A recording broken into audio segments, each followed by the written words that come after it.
Family businesses represent some of the most successful and resilient enterprises in the world.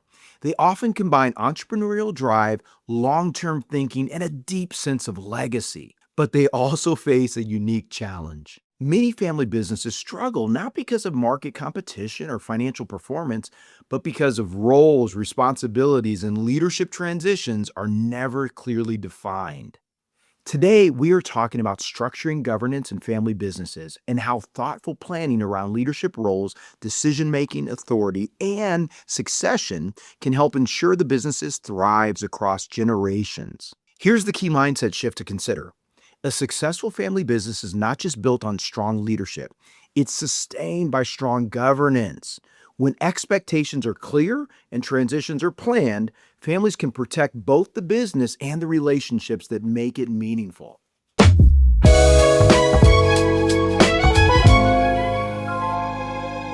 I'm David Stevens with Stevens Capital Partners. Family-owned businesses often begin with a founder who wears many hats.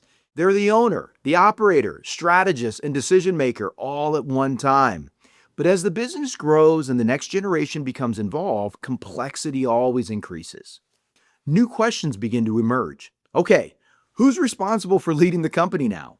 How are major decisions made? What happens when leadership transitions to the next generation? Without clear governance, these questions can create uncertainty, frustration, or even conflict within the family. In my experience, one of the hardest parts is the same founder instincts that built the business can actually over time really become the very thing that begins to limit it. I've seen situations where first generation owners are incredibly gifted, driven, absolutely essential in the early years. They built a company through force of will, strong convictions, and a refusal to lose. But as the company matured, those same traits started to create friction. Every decision still had to run through this owner. People felt second guessed. Family members working in the business felt they couldn't really carry out responsibility with real authority. You can give responsibility, but if you don't give authority, then that isn't true leadership given. The hard part is that no one had a healthy way to let this owner know. There's no leadership survey, there's no scorecard, there's no process for getting honest feedback, really no agreed upon values or governance system, and no accountability plan. So instead of the business having a way to measure whether his leadership style was still working in the way that they would want, all of a sudden, everything became emotional and personal if they gave feedback. And that happens more often than people think. Today, we're going to explore the important pillars for structuring governance in family businesses. Clearly defined roles, transparent decision-making structures, and a well-designed succession plan. Together, these elements create stability for the business and clarity for the family. Point number one, clearly defined roles and responsibilities. The first step in strong governance is ensuring that every individual involved in the business understands their role and responsibility. In many family businesses, boundaries between ownership and management become blurred. Family members may hold equity, work in the business, or both, but those roles are not always clearly defined. When expectations are unclear, it can create confusion around authority, accountability, and performance. This is where governance moves from theory to real life. I think about one family business where the founder still wanted final input on nearly everything. Even though his adult children had grown into capable leaders, he loved the business. He loved his family. His intentions were good, but the effect was that meetings became tense, people stopped speaking candidly, and key employees outside of the family began to disengage. Not because they lacked loyalty, because they lacked clarity. Eventually, the family had to face a hard truth. If they really wanted to do what was best for the family and also what was best for the business, they needed to create structure that was bigger than any one person's personality. That meant sitting down and defining roles. It meant identifying what decisions belong to the ownership, what decisions belong to management, and what decisions should be reviewed by a board or an advisory group. It meant putting values on paper so that leadership behavior could actually be measured against something objective. And just as importantly, it meant creating a feedback process, not a vague feeling, not hallway frustrations, a real process. Because when there's no survey, no evaluation structure, and no accountability plan, families are left trying to interpret leadership issues through emotion. And that usually damages both relationships and performance. Quick practical actions. Separate ownership roles from day-to-day management responsibilities. Then you're going to define job descriptions and expectations for family members working in the business. Establish performance standards that apply equally to family and non-family employees. Clarify who has authority over strategic decisions, hiring, and financial management. Create a leadership review process so even the founder receives honest, structured feedback. Clear roles do not diminish the family aspect of the business. They strengthen professionalism, which helps the business grow while maintaining trust within the family. Point number 2, establish transparent decision-making structures. The second pillar of governance is creating clear processes for how important decisions are made. In early-stage family businesses, decisions often flow directly from the founder. They make every decision. But as the company grows and more stakeholders become involved, relying on informal decision-making can lead to misunderstandings. The speed of the growth of your business will be determined by the speed in which decisions can actually be made. Formal governance structures help bring clarity and consistency. And this is where the second story comes in. I've seen families reach a point where everyone knew change was needed, but no one wanted to be the person to say it out loud. The founder had really become difficult to work with, not because she was a bad person. In many cases, quite the opposite. She was sacrificial, brilliant, and had carried out enormous weight for decades. But she had also become controlling, reactive, and resistant to letting others lead. That is a brutally hard thing for a family to navigate through. Because now the question is no longer just what's best for the business. It becomes, how do we honor mom? How do we protect dad and preserve sibling relationships, key employees, and still make decisions that the business needs to be able to flourish? With governance, it gets answered responsibly. In one case, the turning point came when the family stopped framing the issue as removing someone and started framing it as stewarding both the family system and the enterprise. They created clear values, they built an accountability framework, they outlined what good leadership looked like, they established regular governance meetings, and they created a mechanism for structured input from family members, executives, and trusted outside advisors. Critical.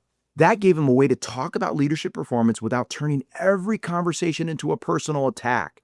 And over time, the founder was able to step back, not because he stopped mattering, but because he mattered so much that the family wanted his legacy to be protected, not damaged by staying too long in the wrong seat.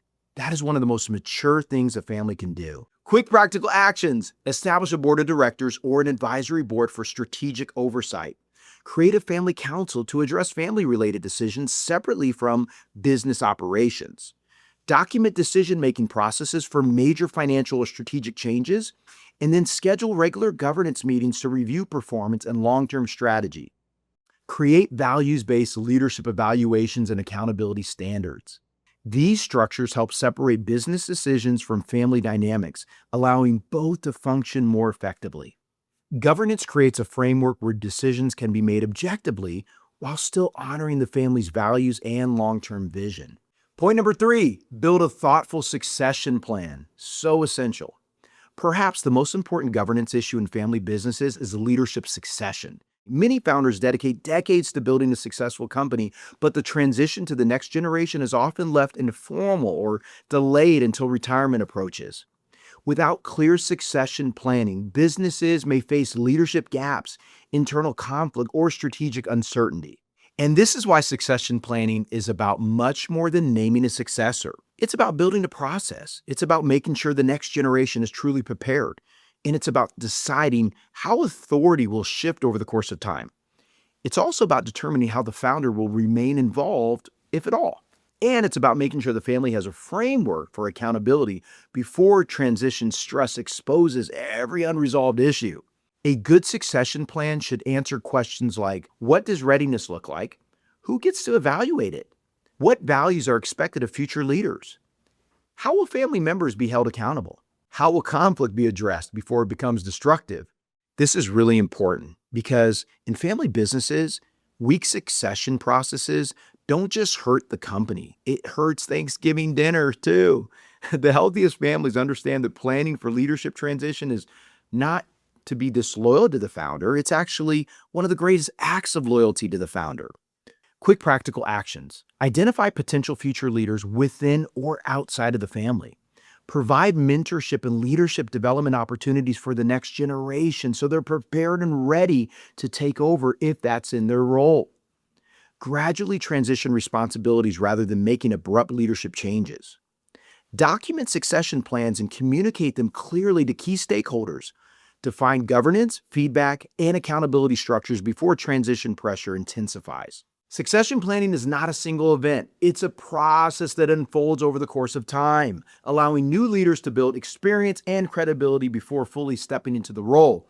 When done thoughtfully, succession can strengthen the business and really ensure the founder's vision continues long after the transition. So consider these questions this week. Number 1, are roles and responsibilities clearly defined within the family business? Do we have structures in place for making important decisions objectively? Do we have a way to measure leadership performance honestly and constructively? And have we created a clear and realistic succession plan for future leadership? Family businesses carry more than financial value. They represent years of dedication and relationships, sacrifice, and shared purpose. Protecting that legacy requires thoughtful governance and intentional leadership planning. A family business can be one of the most powerful ways to build long-term prosperity and legacy, but sustaining that success across generations requires more than entrepreneurial skills. It requires structure, communication, and careful planning around leadership and decision-making. What helped build the business is not always going to be what's going to help sustain it moving forward. That can be painful, especially when the founder is someone deeply loved and deeply respected. But when families create clear values, strong governance, and a real plan for accountability, they give themselves a way to make difficult decisions with wisdom, clarity, and care. And in many cases, that is exactly what preserves both the family and the business. If this topic resonates with you and you'd like guidance navigating governance or succession planning within a family business, we would be honored to help. At Stevens Capital Partners, we're certified exit planning advisors as well as certified financial planning practitioners. That means we work closely with families and business owners to design financial and strategic plans that support both the enterprise and the family behind it. If you found this episode helpful, please like this video and subscribe so you don't miss any future conversations. I'm David Stevens with Stevens Capital Partners. Have a great day.